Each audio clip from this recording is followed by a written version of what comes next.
I think we're all starting to figure out that Caleb Williams is the real deal for the Chicago Bears, as the rookie #1 overall pick is on pace to not only break every single Bears rookie quarterback record, but almost every single season Bears quarterback record so far. He's already broken a few of them, and he's only 6 games into his NFL career, and now he is back in the conversation for potentially winning AP Offensive Rookie of the Year. At first, a lot of us and people all around the league were saying we should have taken Jayden Daniels with the #1 overall pick with how he started, but now Caleb Williams is making huge strides, and it's going to be a race to the finish between these guys, and they play each other in 2 weeks when the Bears are back from the bye.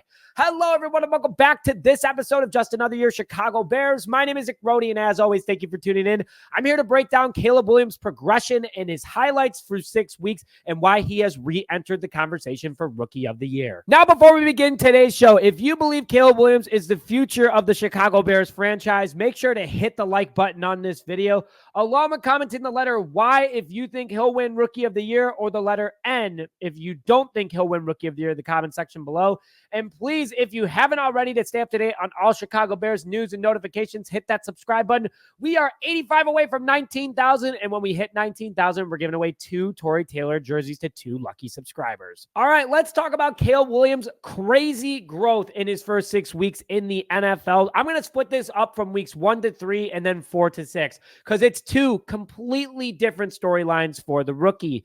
Starting off with week 1 against the Tennessee Titans, it was excitement. It was at Soldier Field. It was Caleb Williams' first game, and the Bears got the win, but not because of Caleb Williams. Only 93 total passing yards, no touchdowns, no interceptions, a 55.7 passer rating, 15 total rushing yards, and 108 total yards of offense with a PFF grade of 49.1. Yes, the defense absolutely won the Chicago Bears that game. Caleb Williams did have his moments, but it wasn't anything that we were expecting from the #1 overall pick. Bears started off the season 1-0 and got the first win at home on the season, but Caleb Williams was not the reason for that. He already admitted that he had a lot of jitters, a lot of rust, and he needed to be better. So then week 2, primetime Sunday Night Football against the Houston Texans, not too much different, but progression overall. Total passing yards, 174, 0 touchdowns, 2 interceptions against the toughest defense he's gone against so far, a 51 passer rating, 44 rushing yards, and a total of 218 yards on the ground, or total offense for Caleb Williams, and a PFF grade of 45.1. So he technically went down from the grade perspective. He went up in stats, but his first road game in Houston against one of the best teams in the AFC, very rough situation for the rookie quarterback. Along with that, he had no offensive line, still learning the playbook. So his first 2 weeks, not ideal. And Jayden Daniels was absolutely ripping it up in those first 2 weeks, because guess what? He had an offensive line. Bears had nothing for the rookie quarterback in Houston. Go to Indianapolis, though, things started to uptick a little bit. Yeah, obviously 363 passing yards for Caleb Williams, 2 passing touchdowns, 2 interceptions, an 80.8 passer rating, a total of 8 rushing yards for 371 total yards of offense, and a 57.4 overall PFF grade. Heading in the right direction. Bears didn't get the win. They were 1-2 after this point. They should have won this game. But it was super fun watching him get his first career 300-yard passing game. Yet, on top of it, he barely had any offensive line. This was the first mix-up with Matt Pryor and no Nate Davis.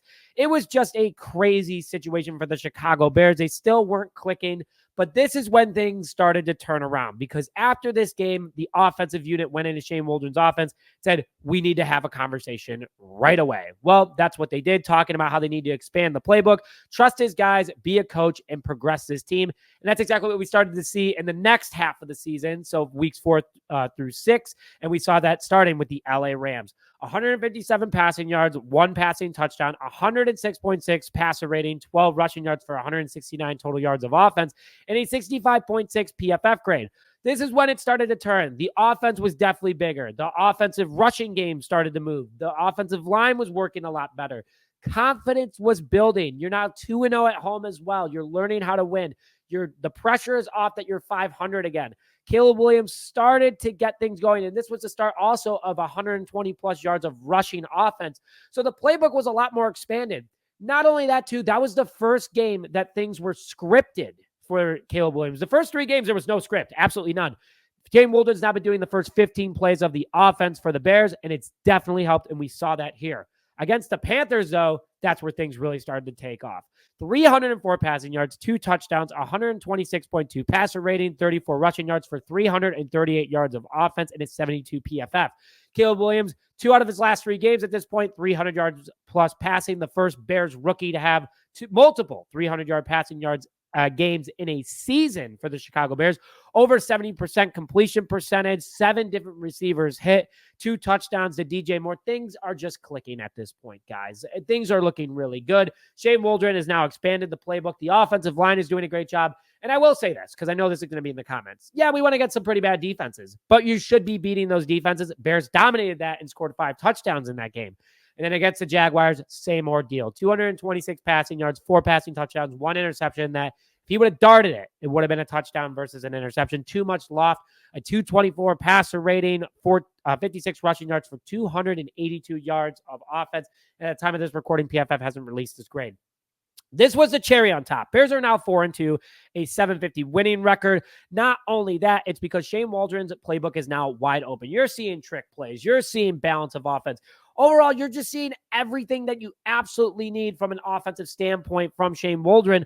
All different levels of passing distances, changing plays, calling out defenses, offensive lines protecting, even bigger playbook.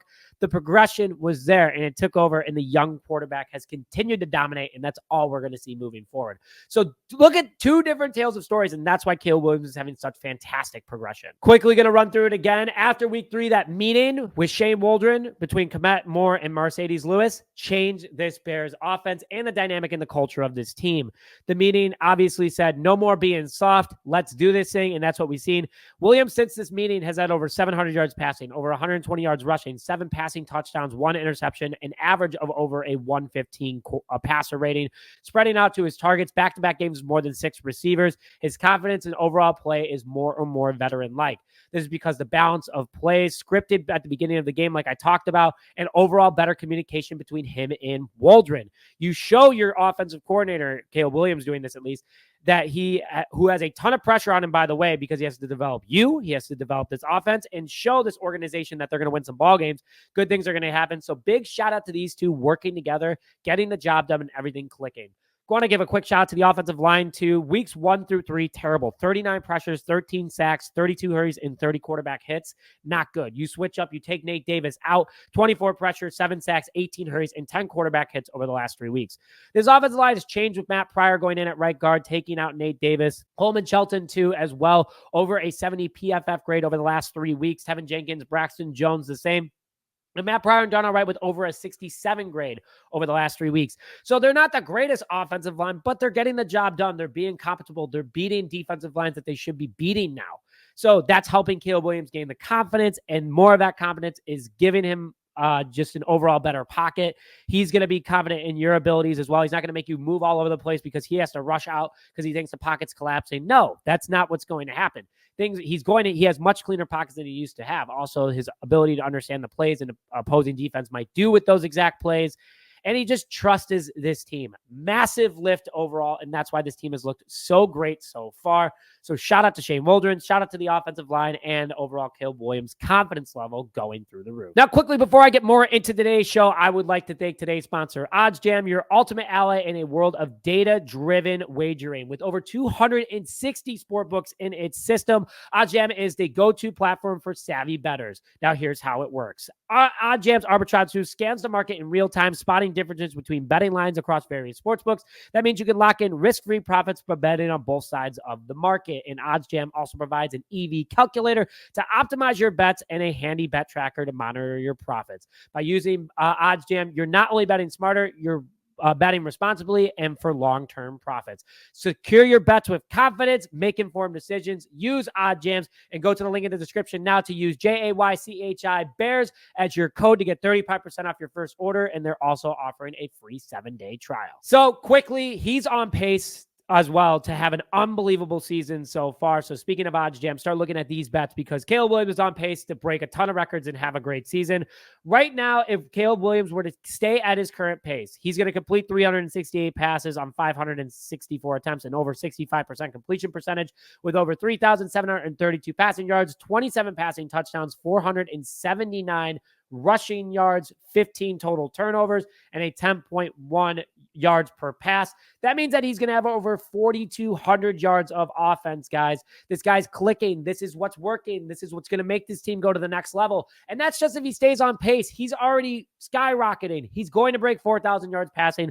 Put the money on it now. I already have. I think this guy is going to do absolutely fantastic things for this team. And he's going to break every single season record, minus interceptions, for the Chicago Bears this upcoming season. And quickly going through those records that he has to break. So the Bears' current rookie record is held by Mitch Trubisky in passing yards with a little over 2,100, almost 2,200. Caleb Williams is less than 800 away from that. Rookie passing record is 17 by Justin Fields. He's only 9 away from breaking that. Rookie season wins record is by Kyle Orton with 8. He's only 5 away from breaking that and tying it.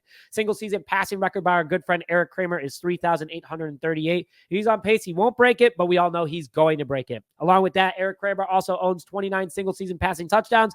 If Williams keeps up what he did this past week against the Jaguars, he's going to break that record as well. He already has broken most 300-yard passing games by a Bears rookie quarterback with 2. It was at 1 before. Fastest Bears rookie quarterback to get to 1,000 yards passing in team history, and first Bears rookie quarterback to go 4-0 as the home quarterback for the Chicago Bears. So things are just rolling in the right direction for this guy. But bear down, everybody. As always, it's a fantastic time to be a Bears fan. I hope you're excited about what's going on, because I sure am. And if you enjoyed this video, please hit the like button on it, along with commenting if you think Caleb Williams will be rookie of the year or not, and subscribe to the channel. Let's hit 19,000 today. Let's give away some jerseys. But with that, thank you as always for this episode of Just Another Year Chicago Bears. My name is Nick Brody, and as always, bear down, baby.